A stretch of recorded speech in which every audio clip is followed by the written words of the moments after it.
ದಾಸಗಣು ಶ್ರೀ ಬಾಬಾ ಅವರ ಪರಮ ಭಕ್ತರಾಗಿದ್ದರು. ಅವರು ಹರಿಕತೆ ಕೀರ್ತನೆ ಮಾಡುತ್ತಿದ್ದವರು. ಒಂದು ಬಾರಿ ಬಾಬಾ ದಾಸಗಣು ಅವರಿಗೆ 7 ದಿನ ನಿರಂತರವಾಗಿ ಕೀರ್ತನೆ ಮಾಡುವಂತೆ ಹೇಳಿದಾಗ, ವಿಠಲನ ದರ್ಶನವಾದರೆ ಮಾತ್ರ ಮಾಡುವೆ ಎಂದರು. ಆಗ ಬಾಬಾ ಅವರು, ನಿಜವಾಗಿ ನಿನಗೆ ವಿಠಲನ ದರ್ಶನವಾಗುತ್ತದೆ ಎಂದು ಹೇಳಿದರು.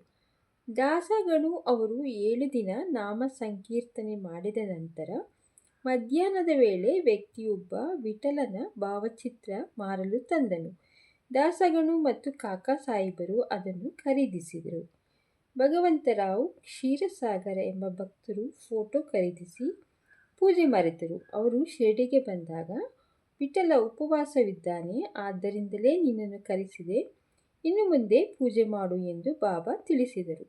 ಭಕ್ತರಾದ ದಾಸಗಣು ಅವರಿಗೆ ಗಂಗಾ ಸ್ನಾನ ಮಾಡುವ ಹಂಬಲವಿತ್ತು. ಇದನ್ನು ಬಾಬಾ ಅವರಲ್ಲಿ ವಿನಂತಿಸಿದರು. ಅದಕ್ಕೆ ದೂರ ಹೋಗಬೇಡ, ಇಲ್ಲೇ ಪ್ರಯಾಗವಿದೆ, ನನ್ನಲ್ಲಿ ನಂಬಿಕೆ ಇಲ್ಲವೇ ಎಂದು ಬಾಬಾ ಅವರಿಗೆ ತಿಳಿಸಿದರು.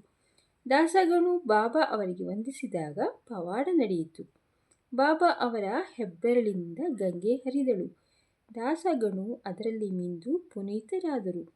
ಬಾಬಾ ಅವರ ಜನನ, ಜಾತಿ, ಕುಲಗಳ ಬಗ್ಗೆ ಯಾರಿಗೂ ತಿಳಿದಿರಲಿಲ್ಲ. ಅವರು ದೈವೀ ರೂಪವೆಂದು ಎಲ್ಲರಿಗೂ ತೋರಿಸಿಕೊಂಡರು. ಬೇವಿನ ಮರದಡಿ ತೇಜಸ್ವಿ ಯುವಕನೊಬ್ಬ ಕಾಣಿಸಿಕೊಂಡಾಗ ಅರ್ಚಕ ಮಾಳಸಪತಿ, ಯಾ ಸಾಯಿ ಅಂದರೆ ಬನ್ನಿ ಸ್ವಾಮಿ ಎಂದರು. ಅಂದಿನಿಂದ ಅವರು ಸಾಯಿಬಾಬಾ ಆದರು. ಶ್ರೀ ಸಾಯಿಬಾಬಾ ಅವರು ವಾಸಿಸುತ್ತಿದ್ದ ಬೇವಿನ ಮರದ ಸುತ್ತಲೂ ಭಕ್ತರಾದ ಸಾಟೆಕಟ್ಟೆ ನಿರ್ಮಿಸಿದ್ದರು. ಗುರುವಾರ, ಶುಕ್ರವಾರ, ಹುಣ್ಣಿಮೆಗಳಂದು ಧೂಪ ಹಾಕಿದರೆ ದುಷ್ಟ ಗ್ರಹ ಬಾಧೆ ನಿವಾರಣೆಯಾಗುತ್ತದೆ.